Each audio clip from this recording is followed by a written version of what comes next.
Olá amigos, sejam bem-vindos a mais um vídeo do meu canal. Eu sou o Lucas Knipe e vamos falar sobre o Brasileirão, a análise da 17ª rodada, porque aconteceu muita coisa interessante, né? O Internacional venceu o Vasco e voltou para a liderança do Brasileirão. O Flamengo humilhou o Corinthians 5-1, uma partida muito ruim do Corinthians. Óbvio que é um pouco triste, né? Apenas a segunda partida do Wagner Mancini como técnico e já começa um pouco mais para baixo, porque isso obviamente abala ele. O Flamengo volta a ter uma grande moral, embora ainda acho que o time joga abaixo do potencial, mas já está empatado na liderança, assim, apaga aquele começo ruim dele, pelo menos.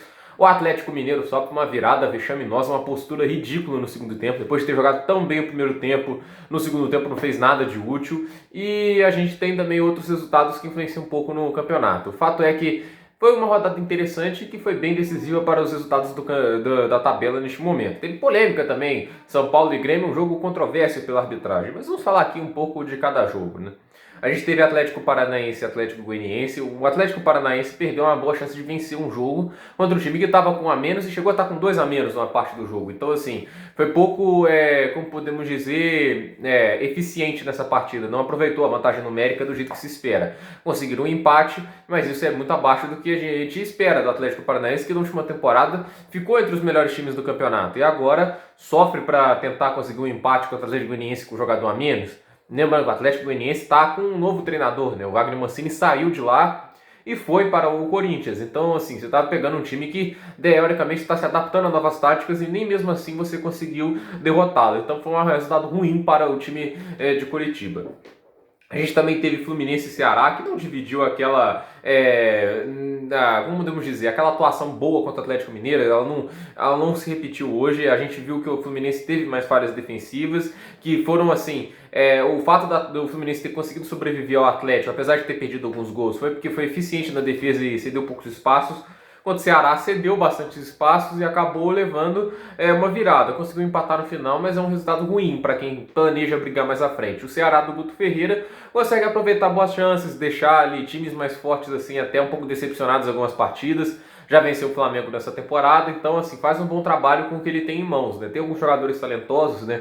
Embora sejam bastante já de idade avançada, né? Tipo o Rafael Sobis, é um cara que tem muita qualidade, mas ele está fazendo bom proveito do elenco que tem. Enquanto o Fluminense tropeça quando não podia tropeçar. Se ele tem uma expectativa de brigar mais em cima, ele tem que ganhar esses jogos. Coritiba e Santos foi uma partida também interessante e o Santos conseguiu uma boa vitória por 2-1 e o Soteldo possivelmente para fazer sua última partida. Quando a transferência for concluída, pelo jeito, né, o Soteldo vai ser vendido por 40 milhões, 11 milhões a menos do que a proposta do Atlético Mineiro, ou seja, o Santos perdeu dinheiro nessa negociação. Eu vou criticar essa negociação que o Santos fez porque realmente assim, 11 milhões na situação atual fazem muita falta. Então acho que o Santos arrumou um problema muito grande na hora e agora vai vender por muito menos do que tem. Tipo assim, a situação apertou e eles foram obrigados a ceder por um valor inferior. Então acho que mostra um pouco da incompetência executiva do Santos neste momento. Mas, aproveitando que seria a última partida do Soteldo, foi um 2-1 sobre o Coritiba, que não é um time qualquer até agora. Eu acho que ele está surpreendendo bastante pela organização e o Jorginho ter feito um trabalho interessante com esse Coritiba. E não foi um jogo fácil, mas um 2-1 do Santos, que coloca o time ainda na parte de cima da tabela. Tivemos um 0-0 de São Paulo e Grêmio, um jogo polêmico. Para mim, o Reinaldo, se não me engano, foi o cara que fez o pênalti no Jeromel, fez uma outra falta, era para ter sido expulso 2 vezes e não foi. A arbitragem realmente foi muito ruim e o São Paulo foi um pouco beneficiado sim, isso a gente não pode negar, mas de qualquer maneira o Grêmio também falhou em alguns momentos para criar algumas oportunidades. São Paulo também não soube aproveitar algumas oportunidades e o jogo acabou no 0-0, né? Um resultado ruim para o São Paulo do Diniz, porque se o São Paulo do Diniz vencesse os 2 jogos que ainda faltam para eles na tabela, eles estariam empatados na liderança. Então, assim, seria uma oportunidade muito boa de brigar lá pelo título também, né? Mas o São Paulo é isso, é uma montanha russa. Às vezes está fazendo grandes vitórias, às vezes está deixando a desejar. Então o Diniz aí tem que consertar esse problema, porque o São Paulo não foi tão efetivo no ataque e também não foi tão seguro na defesa, porque por mais que o Grêmio ainda seja ineficiente, o ataque do Grêmio não tem impressionado nessa temporada, conseguiu criar algumas oportunidades que não eram para acontecer. E o fato é que o resultado não agrada nenhum dos dois, o Grêmio continua um pouco mais para baixo pelos diversos empates que ele fez na temporada, hoje é mais um deles, e o São Paulo perde uma chance de se aproximar mais dos 3 primeiros. A gente também teve Corinthians e Flamengo, esse jogo, né?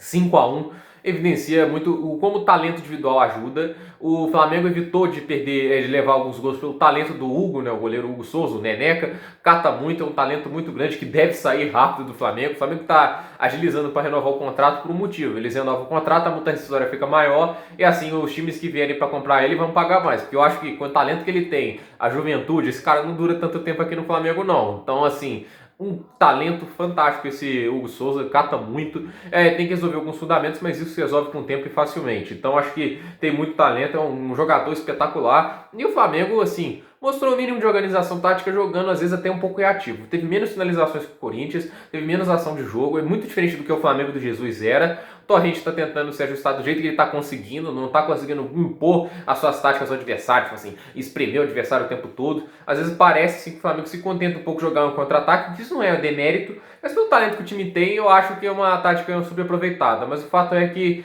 o time ganha muito bem, 5-1, uma boa atuação, boa criatividade ofensiva em várias jogadas. E é claro, o talento desequilibrou e do outro lado o Corinthians com o Cássio jogando mal, com a defesa improdutiva, né, um time extremamente desorganizado, apenas no segundo jogo de trabalho, a goleada virou meio que inevitável se o Flamengo jogasse bem. E é um 5-1, um vexame muito grande, o Corinthians está se complicando bastante e corre risco sério sim de cair para a Série B. Eu só não falo que vai ter clássico Corinthians e Cruzeiro na Série B, porque eu não tenho certeza se o Corinthians vai melhorar ou se o Cruzeiro vai estar na Série B ano que vem. Então a gente tem que sempre levar todas as variáveis em consideração, mas de fato o Corinthians tem sido um dos piores times do Brasileirão até esse momento. Internacional e Vasco, né? O Internacional, assim, o Cudê é o técnico do ano no Brasil. O pessoal pode ficar puxando o saco do Torrente, do São Paulo, ele pode fazer o que quiser, o Cudê é o técnico do ano. Porque o Internacional tem que poupar jogadores para ir para Libertadores, ele tem que poupar jogadores para a Copa do Brasil. O cara tá poupando jogadores assim, não tem elenco de rotação como tem o Atlético em parte, como tem o Flamengo do Rio, muito tem, né, lá no Rio. E o cara é líder do Brasileirão e o cara avançou na Libertadores. O Cudê é obviamente o técnico do ano até agora para o futebol brasileiro, tem feito um trabalho fantástico e é um cara que não pode ser subestimado. Ele tem feito assim milagre com esse Internacional. O Internacional joga bem, tem muita pressão, joga ofensivo quando precisa e sabe se defender também. É uma defesa extremamente eficiente. O Vasco, pelo seu lado, tem seu potencial. Não acho que é um elenco para cair, acho que é um elenco para o meio de tabela para cima. Eu estou ansioso para ver o que o Ricardo Sapinto faz. Mas ele já herda o time numa condição um pouco complicada. Se o Vasco estava liderando após a terceira rodada, após a 17ª está a 2 pontos da zona de abaixamento. Então, assim, uma fase ruim no começo da temporada pode fazer você cair do topo para a parte de baixo da tabela. Então há uma pressão grande no Ricardo Sapinto, mas eu acho que o time tem que ter paciência com o trabalho dele. Então vamos ver como isso vai funcionar. Mas o fato é que uma derrota ruim para o Vasco, apesar de esperada, porque o Internacional, coletivamente e também individualmente, é o melhor time. E também tem Thiago Galhardo, que está sendo o jogador do ano também nesse Brasileirão. A gente também teve Red Bull Bragantino e Sport Recife. Muitas pessoas me perguntaram se o Sport poderia ficar na parte de cima da tabela quando o Jair Ventura começou a emplacar umas boas sequências de vitórias. Eu achei que não. Eu achei que era um time que, em teoria, deveria cair mais cedo ou mais tarde. E aconteceu. 4 derrotas seguidas. O Sport foi aquele time golfinho, subiu para fazer uma graça, depois caiu de novo. Então, o Jair Ventura foi uma tática covarde nos últimos jogos. O cara, é isso que se espera do time do Jair Ventura. Ganhava os jogos na retranca e jogava pelaquela única bola. Não tem nada de errado você fazer isso e vencer. Obviamente é o jeito, às vezes, que você consegue fazer o time jogar. Mas não dá pra falar que essa é uma tática que me agrada. Isso não me agrada, sinceramente, assim. Não foi, assim, foi eficiente em algumas partidas e não tá sendo eficiente agora. A questão é, não tá ajudando agora, tem que mudar. Já a Ventura vai mudar? Não vai. É assim que ele vai saber jogar e é assim que ele vai continuar jogando. E o Sport encara a 4ª derrota seguida e já começa a cair na tabela. E agora foi uma derrota, não foi para um time de cima, foi para um time de baixo. O Red Bull Bragantino é um time desorganizado. É um time que está devendo bastante. Teve um hype enorme e até agora não justificou isso. Então, acho que o Red Bull Bragantino teve uma boa vitória. 2 golaços, assim, a gente tem que dizer isso. Claudinho fazendo uma excelente temporada até agora. O Red Bull Bragantino tem seus pontos positivos, embora tenha muito mais negativos. Mas consegue uma vitória importante. É aquela vitória, assim, para os times que lutam para não cair, é aquela vitória importante, porque você está vencendo seus diretos concorrentes, né, no objetivo de se manter na Série A. E o Sport começa a se complicar. Agora a questão é que o Jair Ventura vai se reagir aos próximos jogos. O Sport realmente começa a ter uma fase ruim. Botafogo e Goiás, olha, o Goiás é o Instituto Tadeu. Olha, esse time é terrivelmente mal treinado. Eles demitiram o Thiago Largue, assim, porque a desculpa da diretoria é: o time estava empatando, estava vencendo, mas não estava convencendo, né?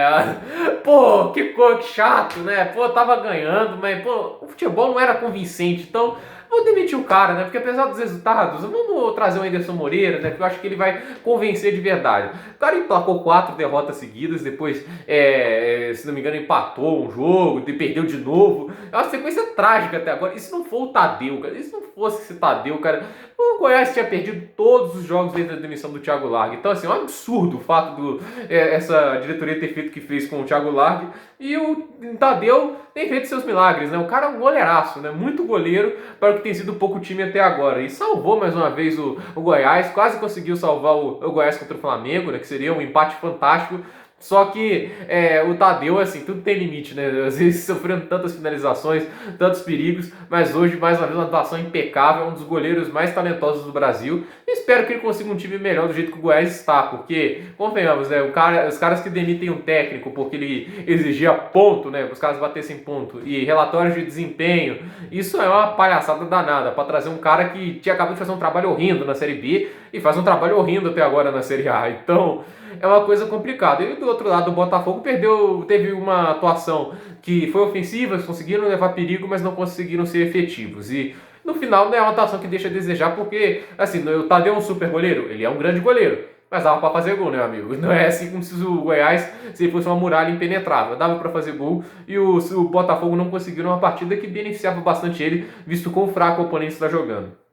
E para encerrar a rodada, o resultado surpresa, né, se a gente assim pode dizer, o Atlético Mineiro fez um grande primeiro tempo. Aquele time titular do Atlético Mineiro é bom. O Savarino fez um belo gol ali, a jogada do Hever foi muito boa. O Hever foi substituído, não entendi porquê, parece que ele sentiu um desconforto. Mas muita gente falando que a saída do Hever foi o que complicou. Eu acho que não. O que se complicou o Atlético foi a postura. Porque assim, se o Hever tá lá ou não acho que vai fazer tanta diferença. Ele deu assistência? Ele deu uma boa bola enfiada? Deu. O Hever mostra muita qualidade, só que a postura do Atlético as linhas abaixaram, o time começou a pressionar menos, criou chances, isso tem que dizer. O Keno, que normalmente estava jogando bem, jogou muito mal, ele deu cruzamentos ruins, ele finalizou mal. O Savarino deixou ele na cara do gol ali uma vez, nossa, foi horrível.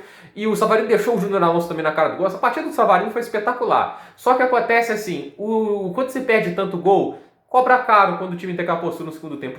O terceiro gol é símbolo do que foi o segundo tempo do Atlético, porque os caras ficaram andando enquanto o Gilberto estava correndo para recebendo aquela bola enfiada. E é muitos espaços, o time não tava, a transição do ataque para a defesa foi péssima.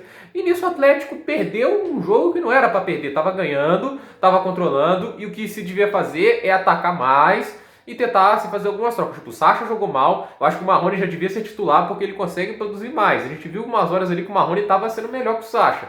O Natan jogou mal e o Atlético acabou perdendo uma derrota que é sentida, porque esse é o tipo de derrota que você não pode sofrer. Óbvio que o Atlético ainda tem a vantagem física para alguns jogos, hoje pareceu que não, né, porque o time parecia morto no segundo tempo, mas hoje, quando vai ter Copa do Brasil e lá pelo mês que vem, né, tanto novembro, dezembro, até janeiro, acho que vai ter Libertadores e vai ter também a Copa do Brasil até não poder mais, aí o Atlético vai poder aproveitar de novo, mas não é desculpa o fato de assim, você perder pro Bahia nessa situação. Você tem um elenco melhor, você em teoria é melhor treinado, acabou levando no tático do Mano Menezes, que não estava bem, essa é a verdade. Nem foi o Mano Menezes de verdade, foi o auxiliar, a grande verdade é essa. O fato é que as alterações do Bahia foram efetivas e eles perceberam fragilidades no Atlético e souberam aproveitar. No final, o Atlético leva uma derrota doída. Eu acho que o Atlético tem que dar umas melhores nesse momento, principalmente na postura, porque a postura no segundo tempo foi palhaçada. Eu acho que o pior de tudo foi a postura fraca do Atlético, assim, meio que não queria jogar no segundo tempo e acreditou que o Bahia não ia virar. A verdade é que não subestima nenhum oponente, né? Mesmo que seja o Goiás, mesmo que seja qualquer oponente, o Flamengo não subestimando no Goiás quase perdeu, quase empatou. Então, assim, você tem que ganhar o jogo, você tem que entrar o jogo como se o oponente fosse o Liverpool do Jürgen Klopp. Você tem que jogar como se fosse um oponente mais duro e vencer do melhor jeito que for. Então, assim, não pode se entrar em campo assim, fiz 1-0 já tá bom. Não. Isso daí não é uma postura aceitável para um time que briga pelo título. Como fica a classificação depois desse jogo? Internacional lidera com 34 pontos, o Flamengo é o segundo com 34, ambos com 17 jogos, Atlético Mineiro é o terceiro com 16 jogos, 31 pontos, o São Paulo é o quarto com 15 jogos, 27 pontos, o Santos é o quinto com 17 jogos, 27 pontos, o Fluminense é o sexto com 17 jogos, 26 pontos, o Fortaleza é o sétimo, grande campeonato do Fortaleza, em sétimo com 16 jogos e 24 pontos. Antes, é claro, eu estava esquecendo de Fortaleza e Palmeiras, agora que eu percebi. Fortaleza e Palmeiras, um jogo fantástico do Fortaleza, muito bem arrumado arrumado taticamente, e o Palmeiras, pelo seu lado, um futebol apático, bem fraco, ainda sentindo muito do DNA do Luxemburgo, basicamente. O Luxemburgo foi demitido, mas como não arrumaram um técnico no lugar ao tempo desse jogo do Fortaleza, a derrota era meio que inevitável, visto como o Fortaleza está jogando bem e visto como o Palmeiras está jogando mal. É a quarta derrota seguida e o Palmeiras cai bastante na tabela. Eles estão querendo contratar Miguel Ángel Ramírez Medina, que é um excelente técnico do Del Valle, que pode demorar um pouco para engrenar, mas acho que é uma excelente escolha, e com o elenco que ele tem no Palmeiras ele pode fazer coisas grandiosas. Então assim, acho a escolha muito boa, mas vamos ver se vai ser acertado, porque o Gagliotti já chegou a cogitar outros nomes, como Dorival Júnior, Abel Braga, então assim, não garantam ainda o Ramírez Medina, então vamos ver aí como vai se prosseguir essas negociações. Mas voltando para a classificação, Fortaleza o sétimo, 16 jogos, 24 pontos, Palmeiras o oitavo, 16 jogos, 22 pontos, Atlético Goianiense o nono, 17 jogos, 22 pontos, Grêmio o décimo, 16 jogos, 21 pontos, Sport Recife o décimo primeiro, 17 jogos, 20 pontos, Bahia o décimo segundo, 17 jogos, 19 pontos, Ceará o décimo terceiro, 16 jogos, 19 pontos, o Botafogo em 14º, 17 jogos, 19 pontos, o Vasco em 15º, 15 jogos, 18 pontos, o Corinthians em 16º, 17 jogos, 18 pontos, Atlético Paranaense na zona de rebaixamento, 16 jogos, 16 pontos, o Coritiba em 17º, 16 pontos, não, 18º, 17 jogos, 16 pontos, o Red Bull Bragantino também com 17 jogos, em 19º, 16 pontos, e o Goiás na última posição com 15 jogos e 11 pontos, né? Desde que o Anderson chegou, esse time do Goiás está horrível de se assistir. Sinceramente, já não era muito bom antes, mas o time caiu muito, muito mesmo, né? Principalmente em eficiência defensiva, porque está exigindo muito mais do do que antes. Artilharia do campeonato. O Thiago Galhardo lidera o campeonato com incríveis 14 gols, o Marinho tem 10 gols e o Keno tem 8. Esses são os 3 artilheiros do campeonato. Das assistências, quem lidera? Thiago Galhardo, 5 assistências, e o Marinho e o Alisson são os outros dois atrás dele com 4. Então, assim, o grande jogador do campeonato, sem dúvida, é o jogador do Grêmio, o Thiago, do Internacional, o Thiago Galhardo. Por esse vídeo é isso, gente. Dúvidas nos comentários, deixe seu like, se inscreva no canal, compartilhe esse vídeo e até o próximo vídeo.